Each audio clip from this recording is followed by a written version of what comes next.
Hello everyone and welcome back to another book review. Today I am going to be reviewing Isaac's Storm by Erik Larson. This was an audiobook, so I don't have a physical book to show you, but this is the audio book record. Erik Larson is best known for The Devil in the White City, which is a book I'm familiar with, but I have not read. But this book was recommended to me at some point in the past, and I decided to give it a listen, and I have many thoughts on it, and I want to discuss what is in this book, what I found interesting about this book, and maybe give you some information so you can determine if this is a book that you would like to read. So Isaac's Storm is about the 1900 Galveston hurricane, which occurred on the Texas coast in the United States. And the focus of this book, and the reason it's called Isaac's Storm, is the main character and the main focal point of the story that Erik Larson focuses on is a U.S. Bureau of Weather meteorologist named Isaac Klein. He was the U.S. Weather's representative or person who was reporting from the area, and he had a lot of things to do with this hurricane. Obviously, he did not create the hurricane, but some of his actions may have influenced the outcome of this hurricane. This is a very notable hurricane in U.S. history because it was the most deadly. I think it killed between 8,000 and 10,000 people, although of course death tolls are rather inaccurate, as we will get to in the later section of this book. We will see why, and it was quite a horrific disaster, and there were a lot of different factors that led to how terrible this hurricane could be. Previous to reading this book, I had not really known a whole lot about this hurricane. I think there was some knowledge in my head floating around from a history class about this, but this hurricane fundamentally changed the history of Galveston, Texas, and also was the worst U.S. natural disaster to date. So I think it's important to read about and understand what happened because it can give us maybe some idea on the level of respect with which we should treat these natural disasters and give us some appreciation for modern weather techniques which allow us to detect these hurricanes in advance and maybe do actions or take actions that prevent what happened in this book. So this book was a little bit under 9 hours, 8 hours and 46 minutes. I do listen to it at 1.1 speed just because sometimes the narrator pauses a little bit. And now let's talk about what is in this book. So at the beginning of this book, we're just introduced to Isaac Klein, some of his background, how he got into meteorology, and his station in Galveston.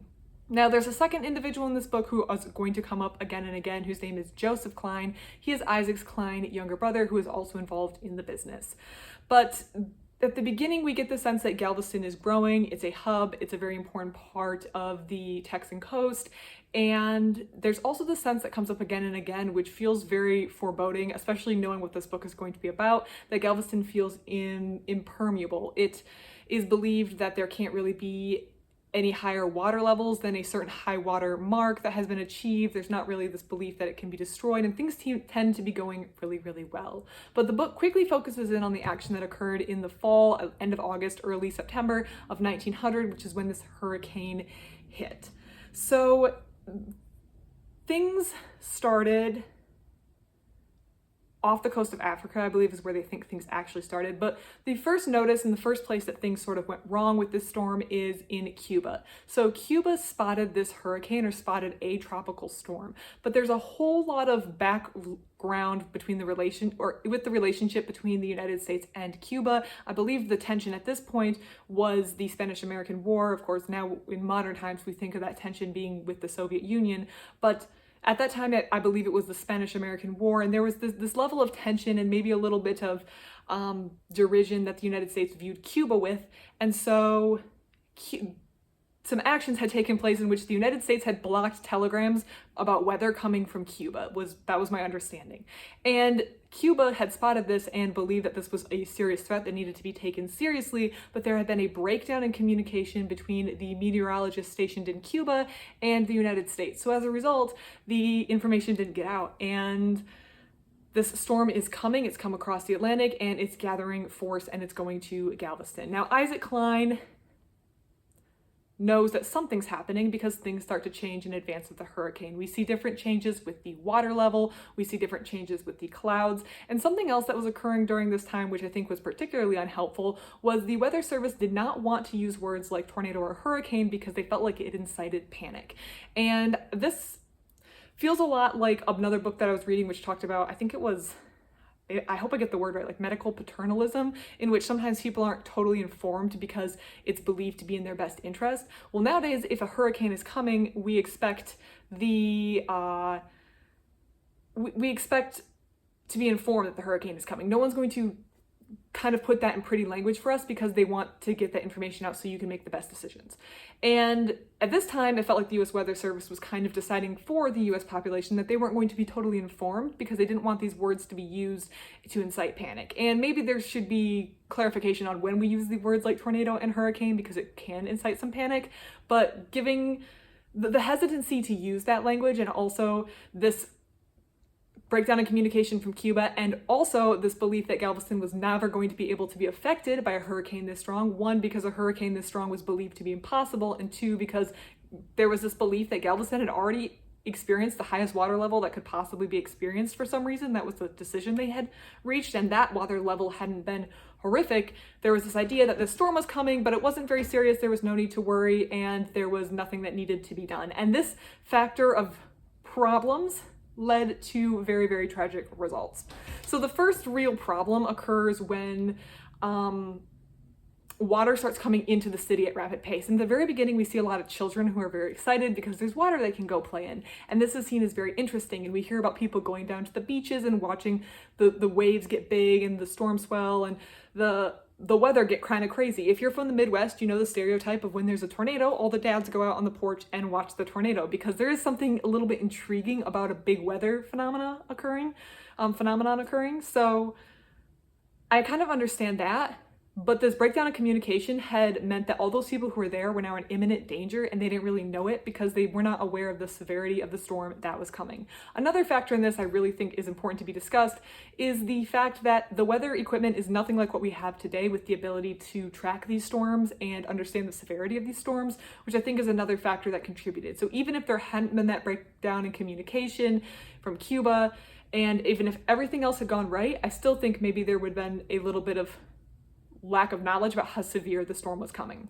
Well, the hurricane was, again, one of the worst hurricanes in the US history, and it was the most deadly US natural disaster to occur thus far. So it hit with a crazy amount of force. And kind of when the storm arrived, well, not kind of, when the storm arrived, it was kind of too late to do anything. But there was a kind of peak moment where Isaac Klein and Joseph Klein, who had been working together and had some professional tension, started to butt heads. And these brothers did have, as I mentioned, professional tension because Isaac Klein was kind of viewed as the better of the two. He had won some competitions or been nominated for finalist competitions through the Weather Bureau. Well, Joseph Klein hadn't received that sort of nomination and was kind of viewed as maybe not subpar, but not as good of a meteorologist as his brother. But Joseph Klein wanted to evacuate, and Isaac Klein didn't think that the problem was that severe. And this is one of those points that Isaac Klein has to kind of answer for later. So Isaac Klein is saying, no, this is a regular storm and we can weather it. Galveston has experienced storms before. We've always withheld it. And at this point, I don't really know how much of an evacuation order could have helped. Maybe getting further inland would have helped some people or just move people away from the beach where the flooding would be the worst. However, Joseph wanted to evacuate. Isaac said no, and there was a lot of tension about this that really wound up destroying their relationship. But at this point, the hurricane is basically upon them, and it is, as mentioned, the worst hurricane. The worst hurricane in terms of deaths in US history. So people are all along this coastal town and they have no clue what's coming. They haven't evacuated, they haven't prepared. So they're quite literally just hanging out. And the author, Erik Larson, goes through different scenarios and what's happening in each of these houses or restaurants or orphanages, according to what I assume are eyewitness accounts from survivors. And the flooding is obviously the most dangerous part. And this is where I think there's a lot of parallel between what I read here and what I've heard from what happened in Katrina in, was that 2005? Whereas flooding came, people moved up and up floors, which it seems to be like the natural thing. If flooding's on the ground level, then maybe you move to the second floor. But the problem, at least I immediately see, is I could get trapped where there's no way for me to, I don't want to get in like my attic with no way out because what if the water reaches that high? And that's kind of what happened is people are going up floors of their houses and the water keeps rising with them and they lose a lack of escape, or their escape now becomes out a second story window into water, or the house finally collapses. We also have things happening in restaurants where there's a group of men in a restaurant and the roof is blown off and it kills a lot of people in the restaurant immediately. We also have a very tragic tale in an orphanage where some Catholic nuns are trying to keep these little children together, and they decide to tie the children together to like keep them together, I guess is the idea. But unfortunately, I saw exactly where this was going, because if one child starts to go underwater, you can drag everyone he or she is tied to underwater as well. So as they kind of try to move further back in the church to avoid the water just keeps coming, because this was a completely unprecedented storm, and I don't like the word unprecedented due to obvious reasons.